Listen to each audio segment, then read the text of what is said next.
ಈ ಎಲ್ಲ ಬೆಳವಣಿಗೆಯ ನಂತರ ಯತ್ನಾಳ್ ಅವರು ಏನ್ ಪ್ರತಿಕ್ರಿಯೆಯನ್ನ ಕೊಟ್ಟಿದ್ದಾರೆ?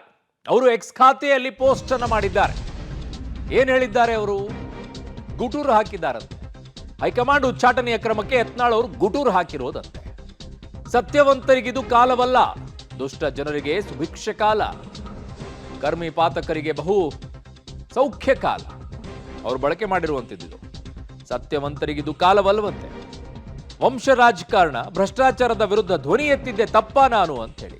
ಧ್ವನಿ ಎತ್ತಿ ತಪ್ಪಲ್ಲ, ಅದಕ್ಕೆ ಅನುಸರಿಸಿರುವಂತ ಮಾರ್ಗದ ವಿಚಾರದಲ್ಲಿ ಎಲ್ಲರೂ ಕೂಡ ಆಕ್ಷೇಪವನ್ನು ವ್ಯಕ್ತಪಡಿಸ್ತಾ ಇತ್ತು. ಉಪಕಾರ ಮಾಡಿದರೆ ಅಪಕಾರ ಮಾಡುವ ಕಾಲ ಇದು. ಉಚ್ಚಾಟನೆ ಮಾಡಿದ ಮಾತ್ರಕ್ಕೆ ನನ್ನ ಹೋರಾಟ ನಿಲ್ಲಲ್ಲ ಅಂತ ಹೇಳಿದ್ದಾರೆ. ಹೈಕಮಾಂಡ್ ವಿಜಯೇಂದ್ರ ವಿರುದ್ಧ ಯತ್ನಾಳ್ ಮತ್ತೆ ಕಿಡಿಕಾರಿದ್ದಾರೆ. ಎಕ್ಸ್ ಖಾತೆಯಲ್ಲಿ ಈ ಪೋಸ್ಟ್ ಅನ್ನು ಹಾಕಿ ಅವರು ಈ ರೀತಿಯಾಗಿ ಗುಟರನ್ನ ಹಾಕಿರೋದು. ಸತ್ಯವಂತರಿಗಿದು ಕಾಲವಲ್ಲ, ದುಷ್ಟ ಜನರಿಗೆ ಸುಭಿಕ್ಷ ಕಾಲ, ಕರ್ಮಿ ಪಾತಕರಿಗೆ ಬಹು ಸೌಖ್ಯ ಕಾಲ, ಸತ್ಯವಂತರಿಗಿದು ಕಾಲವಲ್ಲ, ಈ ರೀತಿ ವ್ಯಾಖ್ಯಾನವನ್ನು ಮಾಡಿ ಹಾಕಿದ್ದಾರೆ. ಬಟ್ ಅದು ಯಾವುದಕ್ಕೂ ಕೂಡ ಪ್ರಯೋಜನ ಬರೋದಿಲ್ಲ. ನಿಮ್ಮ ಬೆಂಬಲವನ್ನು ಯಾರ್ಯಾರು ವ್ಯಕ್ತಪಡಿಸಿರ್ತಾರೋ ಅವರೊಂದಿಷ್ಟು ಖುಷಿ ಪಡ್ಕೊಳ್ತಾರೆ ಯತ್ನಾಳ್ ಅವರೇ. ಆದರೆ ಅನುಭವಿಸಬೇಕಾಗಿರೋದು ನೀವೇ. ನಿಮ್ಮ ಹೋರಾಟ ಏನಿತ್ತು ಅದು ಯಾವ ರೀತಿಯಲ್ಲಿ ಇತ್ತು ಅನ್ನೋದನ್ನು ನೋಡಿ.